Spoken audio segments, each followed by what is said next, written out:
going to Mag-Aso Falls, Kamangkalan. Sabi ko naman, kailangan natin. Kung mapalawin, pwede naman. Magkano na yan? Ha? Magkano? Siguro mga ano lang.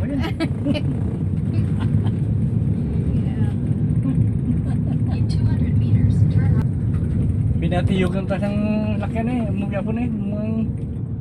One way, ano ito? One way. Patay-tali. Continue on Watson Street for 800 meters. Ito yung one way. Right. Malaki kaya yung Kamangkalan. Very progressive area to eh. Parang ano ito, pinang sentro ito eh. And matagal na city ito. Punta ka to sa Sa lahat ng mga mga city, ito ang pinaka-ano. Matagal na Andun eh, city. Manila.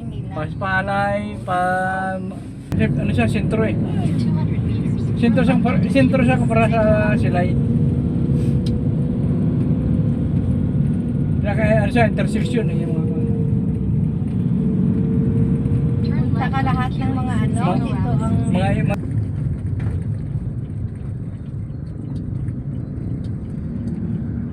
Ito pa dumagit na rin.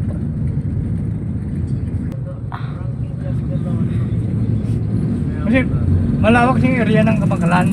Pero mas meron ka pa. Siyempre. ay, yung main city yun, Negros. Capital City yun eh. Negros. Third lang yung ano eh, third lang yung sila ano pa ang bago city. Ang bago, improve din. Yung bago eh. Malapad yung bago. Mas mayaman ang ano. Ako yung mga May gisaan, Kamangkalan galing. ito, sakay ka lang. Ay, gabi, yes, ang color, yes, squadron. Sa parting Batangas, mga yun, sa tutulong sa mga tanawan. Ang year income na, ang year income na billion. Tag 4 billion ang year income.